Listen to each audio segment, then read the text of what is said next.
नमस्कार मंडळी, स्वागत आहे तुमचं पंकज क्लिप्समध्ये, ज्यात आपण मोठे पॉडकास्ट छोट्या छोट्या क्लिप्समध्ये टाकतो. ही स्टोरी तुम्ही नक्की एन्जॉय कराल, पण त्याआधी सबस्क्राईब करायला विसरू नका. पण ते आपण खूप बघितलंय तू, म्हणजे बघ की जे लोक असं बोलतात, म्हणजे ते पर्सनल पण असू शकतं किंवा त्यांचे इमॅजिनेशन असू शकतात किंवा ते मेंटल डिसऑर्डरही असू शकतं. पण हे जे लोक बोलतात ना की त्यांच्या मागे लागले किंवा त्यांना कोण दिसतं, त्यांची फक्त त्यांची हेल्थ अचानक खूप अशी खराब व्हायला खूप लागते. डाऊन खांदे होते, खूप. वागतात आणि विचित्र बनतात, एकदम हाडासारखे होतात. ते ऍक्च्युअली त्या लोकांना कळत नाही की आमच्यासोबत काय होतंय. म्हणजे पण ते खांदे शोषतं ती गोष्ट. ती पूर्ण तुझी एनर्जी शोषून घेणार. ती जी निगेटिव्ह एनर्जी असते ती तुझ्यामधली सगळी पॉझिटिव्ह एनर्जी काढून घेणार आणि तुला एकदम असं करणार की काय आहेच नाही याच्यामध्ये.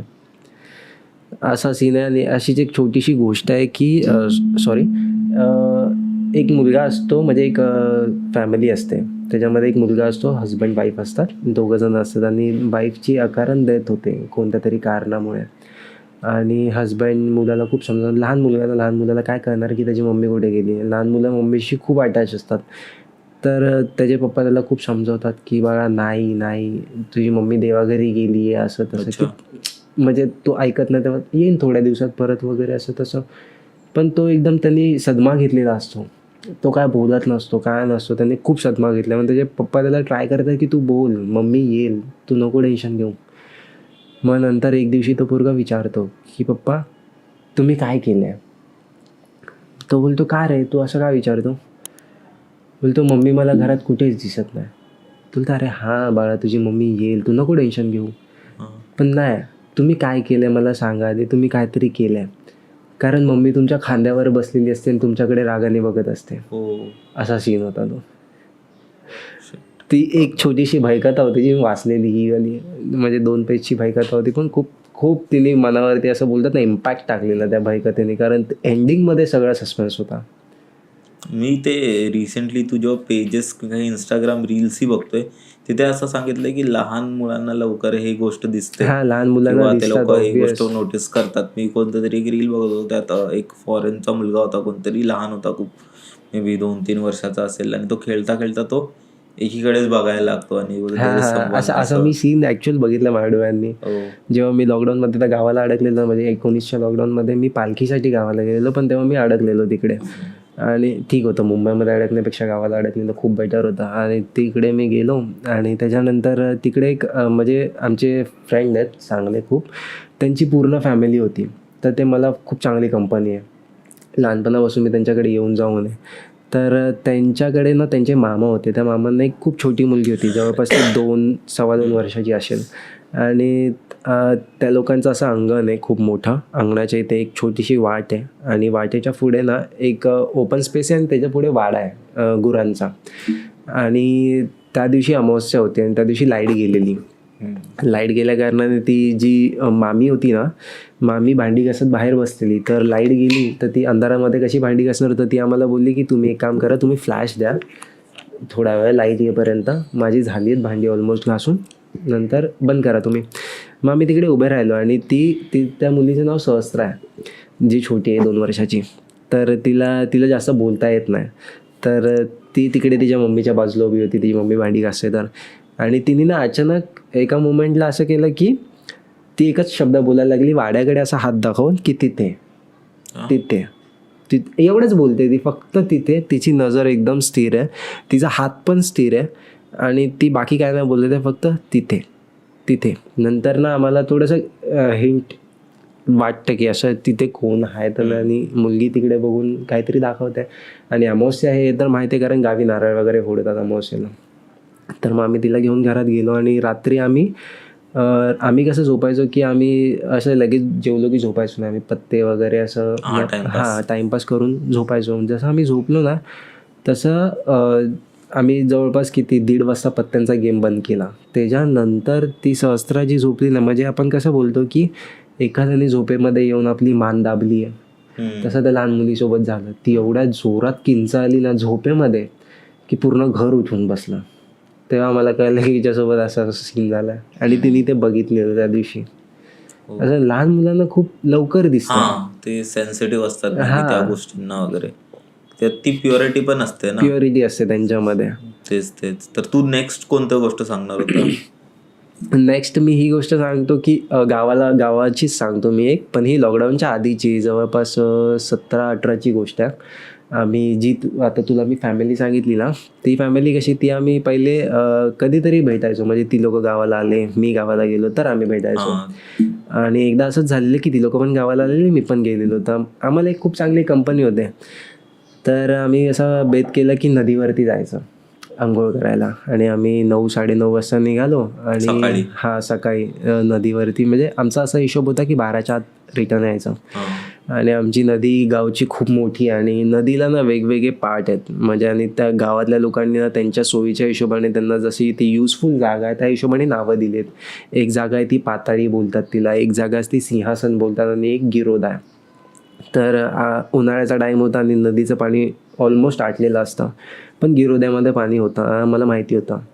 तर आम्ही सगळ्यांनी ठरवलं की ठीक आहे गिरोद्यामध्ये जायचं. सगळ्यांनी टॉवेल, शॅम्पू, साबण, ब्रश सगळं घेतलं. आम्ही निघालो, आम्ही गेलो. जवळपास आम्ही 7 ते 8 जण होतो. त्याच्यामध्ये आमचा एक मोठा दादा होता. तर तो एकटा मोठा होता ज्याच्या जीवावरती आमच्या घरातल्या आम्हाला पाठवलेलं की ठीक आहे, हा आहे ना तुमच्यासोबत, तुम्ही जा. आम्ही गेलो, आम्ही मजा वगैरे केली, खेळलो बिळलो, रेसलिंग, पकडापकडी, स्विमिंग. त्याच्यानंतर पाण्यामध्ये कोण जास्त वेळ आतमध्ये राहतोय सगळं खेळलो. आणि तिकडे ना आमच्या व्यतिरिक्त कोणी नव्हतं. माणसं यायचे जायचे, येताना दिसायचे जाताना दिसायचे. आम्ही बोललो ठीक आहे. आणि आम्ही 2-2.5 तास खेळलो. आम्हाला भूक लागली. आणि तिकडे अचानक 11:30 नंतर तिथे किनाऱ्यावरती जिथे आम्ही कपडे ठेवलेले, थोड्या दगडी होत्या आणि थोडी प्लेन जागा होती. तर त्या प्लेन जागेवरती एक धनगर माणूस आम्हाला दिसला बसलेला.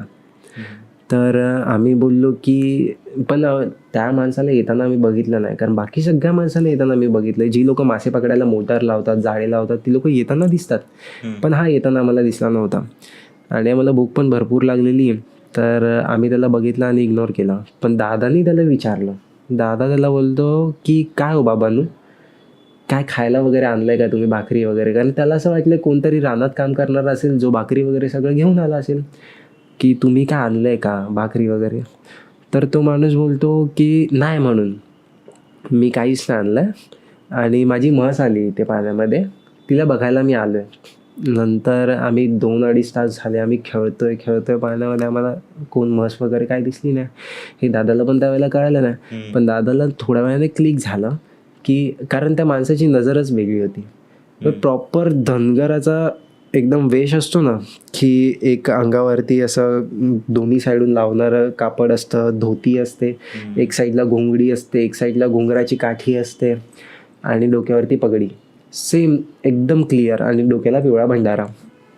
आणि त्याच्यानंतर तो फक्त आमच्याकडे बघायचा.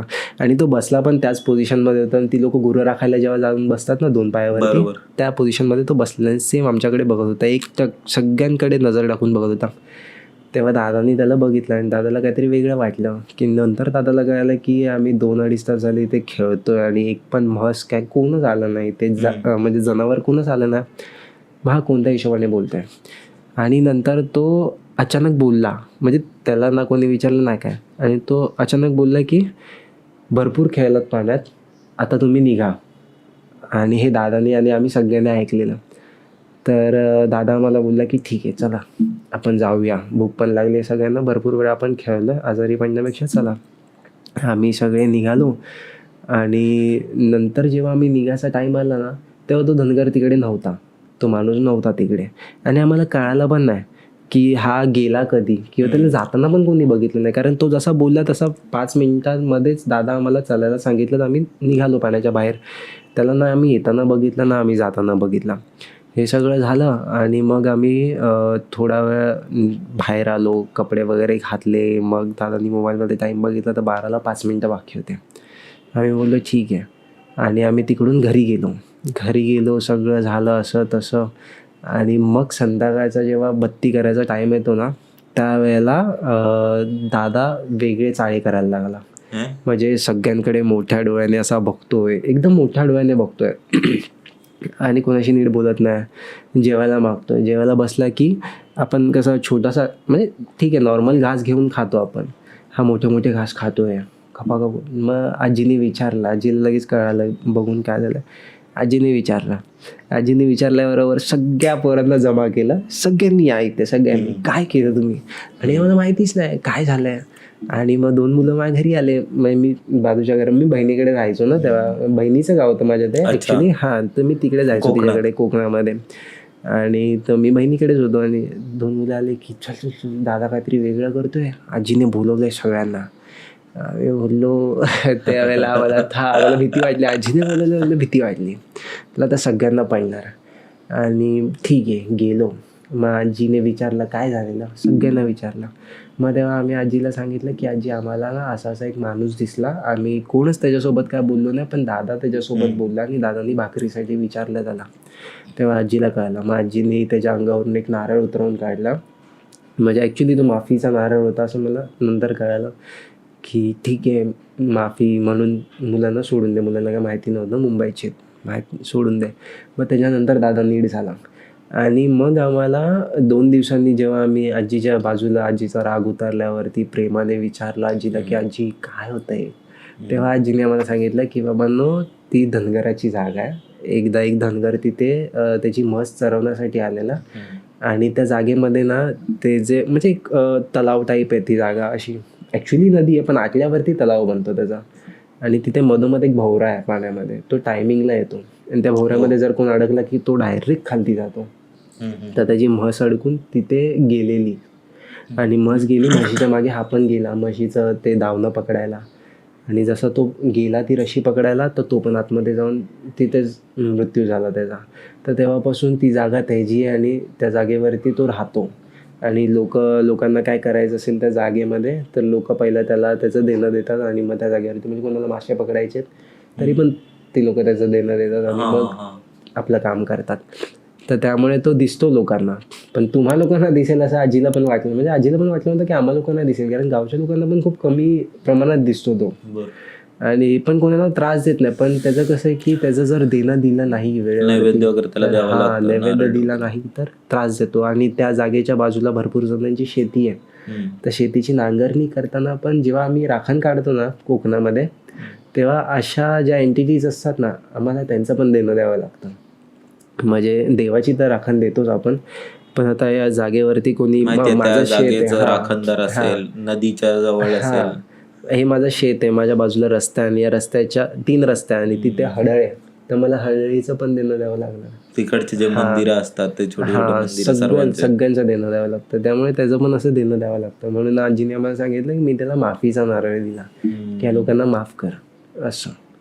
अशी स्टोरी होती ती वाली. पण आपल्या कोकणात बघशील ना, तर तू मला बोललास की जे हॉलिवूडचे मूवीज असतात ते असे स्टोरीज, पण कोकणावर मूवी बघितलं तर ते बघ ना ऑलरेडी, म्हणजे ती किती खरं आहे किती आहे ते माहिती नाही, त्याचं एक्झॅक्ट प्रूफ किंवा अशी स्टडीज नाही आहेत.